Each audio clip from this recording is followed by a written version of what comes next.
Continuamos con el módulo Cartas Generales. Vamos a orar, amados hermanos. Padre nuestro, te damos gracias nuevamente por permitirnos estar reunidos y poder compartir y aprender más de tu palabra. Te pedimos, Señor, en este día tú nos guíes, tú, Señor, nos des entendimiento para poder comprender tus santas escrituras. Te encomendamos, Señor, nuestros corazones, nuestras vidas, Señor, para que tú, Señor, obres en cada uno de mis hermanos. Padre amado, así te rogamos, en el bendito nombre de tu Hijo amado, mi Señor Jesucristo. Amén. Comenzamos con la lección número 13. Y entrando a la carta segunda Pedro. Como parte de introducción, pues esta carta nos enseña a oponerse a las luchas internas y ataques de Satanás, con el conocimiento de la verdad. Pedro advierte de la apostasía dentro de la iglesia, perversiones morales que tientan desde todo ángulo y la negación del retorno de Cristo que falsos maestros propagaban. Exhorta a los creyentes a creer en gracia y conocimiento que vienen del Señor Jesucristo. Como título, en el capítulo 1, versículo 1, hay una clara afirmación del autor, que es Pedro. Para distinguirla de la primera epístola o carta de Pedro, se le dio el título griego, Petrou, B, o segunda Pedro. Autor, pues, es el apóstol Pedro, y esto lo vemos en el capítulo 1, versículo 1, En el capítulo 3, versículo 1, él hace una referencia a su primera carta. Simón Pedro, siervo y apóstol de Jesucristo, a los que habéis alcanzado por la justicia de nuestro Dios y Salvador Jesucristo, una fe igualmente preciosa que la nuestra. Como fecha de escritura de esta carta, data entre el año 65 y 68 después de Cristo. Está escrito desde Roma. Como destinatario, pues esta carta iba dirigida a la iglesia en general y a los creyentes en todas partes del mundo. Como marco histórico, pues Pedro sabía que su tiempo en la tierra era limitado. Por tanto, escribió sobre lo que estaba en su corazón. Les advirtió a los creyentes de lo que sucedería cuando él iba a partir, sobre todo con relación a los falsos maestros. También les recuerda la verdad invariable del Evangelio. Como versículo clave, vamos a leer el siguiente, en el capítulo 1, versículo 3.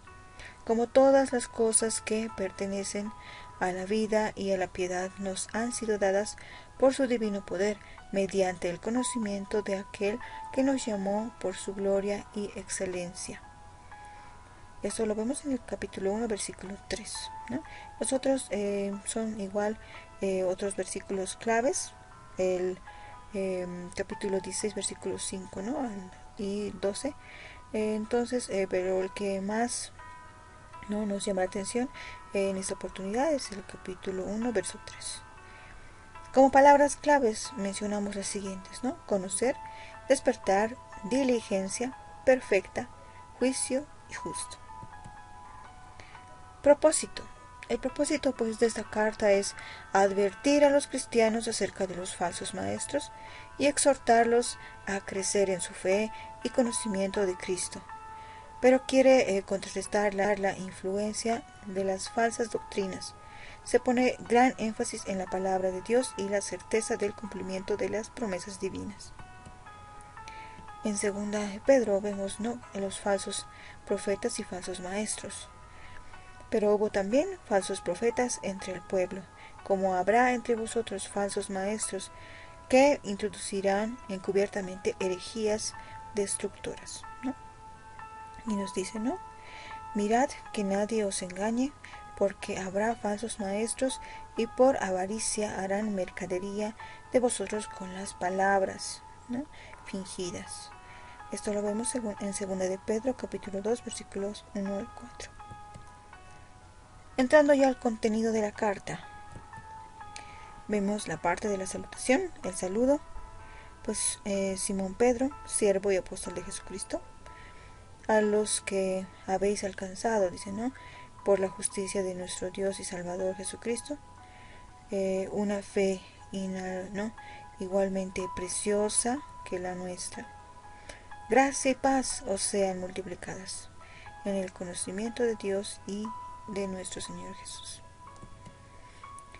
Esta autoidentificación de Pedro es uno de los ejes, ¿no?, del debate entre los eruditos que defienden la autoría apostólica de esta epístola y los que la cuestionan.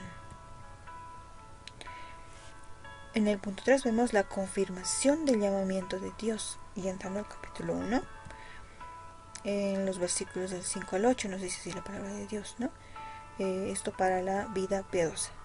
Vosotros también, poniendo toda diligencia por esto mismo, añadid a vuestra fe virtud, a la virtud conocimiento, al conocimiento dominio propio, al dominio propio paciencia, a la paciencia piedad, a la piedad afecto fraternal y al afecto fraternal amor. Porque si estas cosas están en vosotros y abundan, no os dejarán estar ociosos ni sin fruto en cuanto al conocimiento de nuestro Señor Jesucristo. En esta parte podemos entender que la salvación es un don extraordinario. Nos proporciona un nuevo y principio de vida espiritual. Nos reviste de poder para una vida piadosa y nos eleva más allá de nuestras limitaciones humanas, librándonos de la corrupción de las pasiones que hay en el mundo. Dios es quien nos proporciona de recursos espirituales, por lo tanto tenemos la responsabilidad de usarlos. Así que Dios no quiere que nos quedemos en la expectativa, exige también nuestra responsabilidad, que es algo muy importante. Entonces, las cualidades o capacidades de encontrarnos aquí, sobre todo el dominio propio, con frecuencia aparecen en las cartas de Pedro.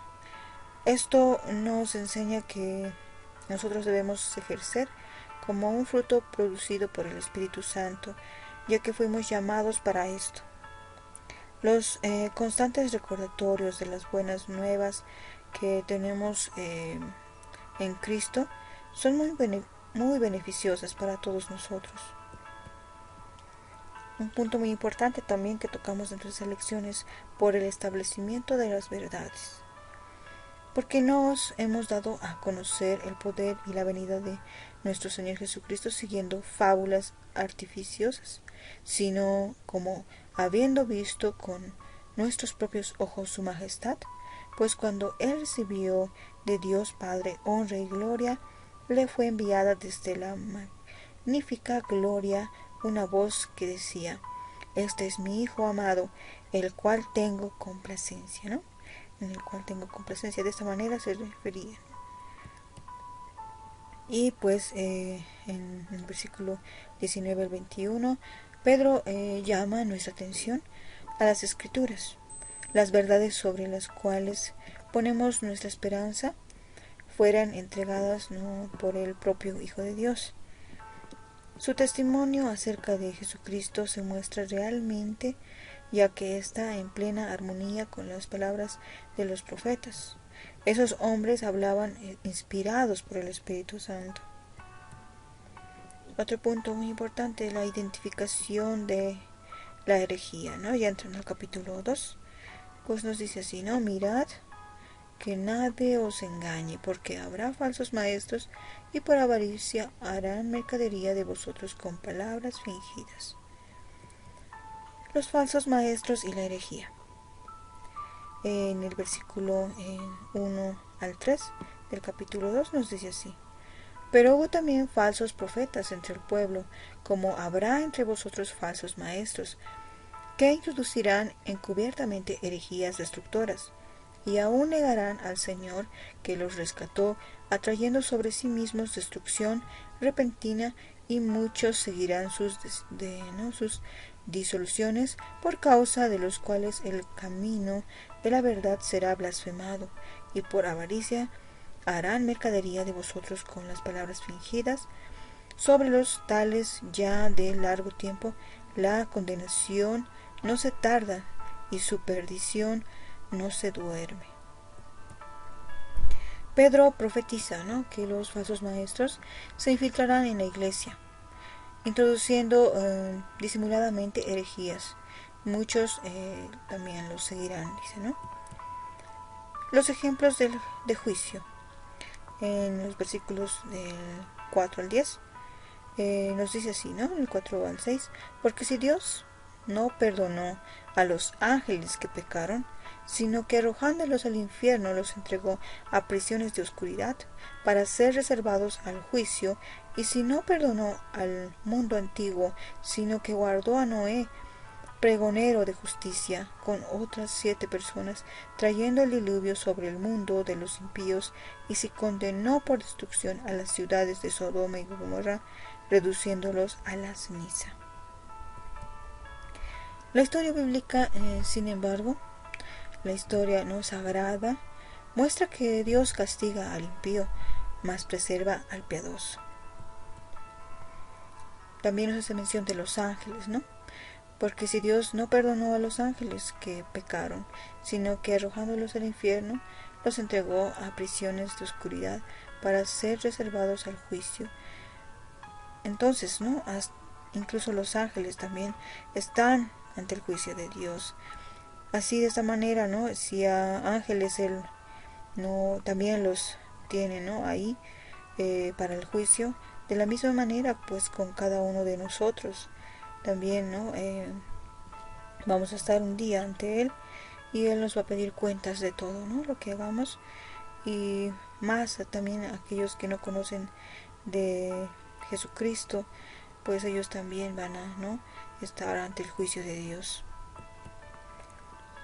También habla acerca del diluvio de Noé. Y si no perdonó al mundo antiguo, sino que guardó a Noé, pregonero de justicia, con otras 7 personas, trayendo el diluvio sobre el mundo de los impíos, ¿no? Hace también mención, recordando, ¿no?, a este personaje del Antiguo Testamento, que es Noé, cuando recordemos que la humanidad se había perdido, ¿no? Estaba pecando y esto no le agradó al Señor, y decidió, ¿no?, mandar el diluvio y solamente salvar y rescatar a 7 personas junto con Noé, ¿verdad? De esta manera es que Él hace ¿no?, esa comparación también acá. Y también menciona como un ejemplo también de destrucción, ¿no?, ante el juicio de Dios, Sodoma y Gomorra. Y se condenó, ¿no?, por destrucción a las ciudades de Sodoma y Gomorra, reduciéndolos a ceniza y poniéndolas de ejemplo a los que habían de vivir impíamente.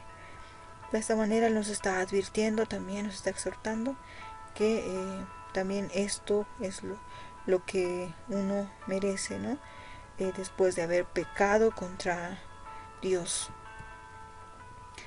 Una promesa y una verdadera advertencia, ¿no? Y libró al justo Lot, abrumado por la nefasta conducta de los malvados, porque este justo que moraba entre ellos afligía cada día su alma justa, viendo y oyendo los hechos inicuos de ellos. Esto nos dice en el capítulo 2, versículos 7 al 8. Nos da acá una advertencia. Sabe el Señor librar de tentación a los piadosos y reservar a los injustos para ser castigados en el día del juicio. Y mayormente también aquellos que siguiendo la carne andan en concupiscencias e inmundicia y desprecian al señorío, atrevidos, ¿no?, y contumaces, no temen decir mal a los potestades superiores. Vemos, ¿no?, acá el carácter de los falsos maestros. Así, de esa manera, ¿no?, Él es quien se refiere a ellos, ¿no? Pero estos, hablando mal de cosas que no entienden, como animales irracionales nacidos para presa y destrucción, perecerán en su propia perdición, recibiendo el galardón de su injusticia, ya que tienen por delicia el gozar de deleites cada día. Estos son inmundicias y manchas, quienes aún mientras comen con vosotros se recrean en sus errores. Tienen los ojos llenos de adulterio, no se sacian de pecar, seducen a las almas inconstantes, tienen el corazón habituado a la codicia y son hijos de maldición. De esta manera también es que se refiere, ¿no?, al carácter de los falsos maestros. Les llama atrevidos y arrogantes, ¿no? Esos brutos irracionales, pues se revelan en los placeres materialistas, la absoluta falta de percepción para las cosas espirituales. Y tocamos ya otro punto, que es la inutilidad de sus enseñanzas. Y en esta parte, ¿no?, en el versículo 17 al 20 nos dice así la palabra de Dios: estos son fuentes sin agua y nubes empujadas por la tormenta, para los cuales la más densa oscuridad está reservada para siempre.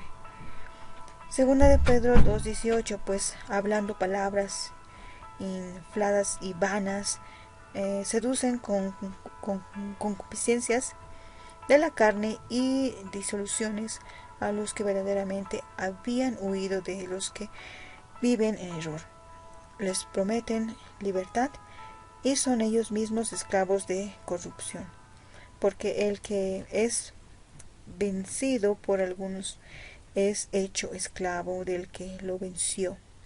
Ciertamente, y habiéndose ellos escapado de las contaminaciones del mundo por el conocimiento del Señor y Salvador Jesucristo, enredándose otra vez en ellas, son vencidos por su posterno estado, viene a ser peor que el primero. Acá también nos está mostrando acerca de la inutilidad de sus enseñanzas, ¿no?, de la inutilidad que tienen estas enseñanzas acerca de los falsos maestros, ¿no? Ellos no enseñaban nada bueno, ¿no? Al contrario, era algo realmente irracional. Pedro también llama nuestra atención en las Escrituras, las verdades sobre las cuales ponemos nuestra esperanza, fueran, ¿no?, entregadas por el propio Hijo de Dios. Su testimonio acerca de Jesucristo se muestra realmente, ya que está en plena armonía con las palabras de los profetas. Esos hombres hablaban de parte de Dios, inspirados que fueron por el Espíritu. Los últimos días. Ya entrando al capítulo 3 de esta carta, tocamos el punto, ¿no? El día del Señor está cerca. En el versículo 7 pues nos dice así: pero los cielos y la tierra que existen ahora están reservados por la misma palabra, guardados para el fuego en el día del juicio y de la perdición de los hombres impíos. La advertencia sobre los falsos maestros en el capítulo 2 es muy importante. Lo que ocurrirá, ¿no?, en la segunda venida de Jesús nos recuerda la visión de los profetas del Antiguo Testamento sobre el juicio. Los escarnecedores de nuestros días, que ridiculizan la idea del juicio venidero, olvidan el diluvio de Génesis. El motivo de la aparente demora se debe al hecho de que Dios mantiene abierta la puerta del arrepentimiento. Las consecuencias morales, ya en los versículos del 10 al 12, nos dice así, ¿no? Pero el día del Señor vendrá, como ladrón en la noche, en el cual los cielos pasarán con grande estruendo, y los elementos ardiendo serán deshechos, y la tierra y las obras que en ella hay serán quemadas. Puesto que todas estas cosas han de ser desechadas, como no debéis vosotros andar en santa y piadosa manera de vivir, esperando y apresurándoos para la venida del día de Dios, en el cual los cielos encendiéndose serán deshechos y los elementos siendo quemados se fundirán. En una actitud que contrasta, ¿no?, con la paciencia de Dios para con el pecador, Pedro enfatiza ahora que el día del Señor llegará como un ladrón. Comparar el versículo 12, ¿no? Este es un hecho indiscutible, enseñado también por el apóstol Pablo. En respuesta a una pregunta acerca del regreso del Señor, Pablo escribe: ustedes saben muy bien que el día del Señor llegará como ladrón en la noche. Esto lo encontramos en 1 Tesalonicenses 5:2, en la Biblia NBI. En el otro punto, ¿no?, el reto que hay delante. Ya en los versículos 17 al 18 del capítulo 3 nos dice así: así que vosotros, oh amados, sabiéndolo de antemano, guardaos no sea que, arrastrados por el error de los inicuos, caigáis de vuestra firmeza. Antes bien, creced en la gracia y el conocimiento de nuestro Señor y Salvador Jesucristo. A Él sea gloria, ahora y hasta el día de la eternidad. Amén. Pedro termina con una palabra de advertencia a no dejarnos llevar por el engaño, más bien crezcamos en la gracia y la sabiduría de Jesucristo y así estaremos seguros. Como parte de aplicativa, pues nos dice, no ponga sus esperanzas en una vida insignificante, en cosas que pueden no existir mañana. Ponga su esperanza en Jesucristo y su palabra. De esta manera habríamos concluido con la lección del día de hoy. Vamos a continuar la próxima lección.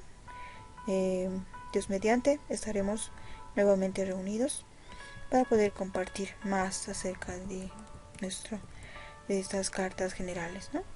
Vamos a darle gracias a Dios. Padre amado, nuevamente te damos gracias porque realmente, Señor, eres maravilloso y compasivo y misericordioso con cada uno de nosotros. Realmente nos enseñas tantas cosas maravillosas. Realmente, Señor, esperamos un día, Señor, estar ante tu presencia. Te pedimos, Señor, que nos des paciencia, nos ayudes, Señor, a confiar cada día, fortalecer nuestra fe. Siempre, Señor, que toda la honra y toda la gloria sea para ti. Amado Dios, nos despedimos así para poder continuar otro día a través de ti, Señor, en tu santa voluntad. Vamos a estar nuevamente, Señor, para poder aprender, Señor, y comprender más acerca de tu palabra. Gracias te damos en el bendito nombre de tu Hijo amado, mi Señor Jesucristo. Amén.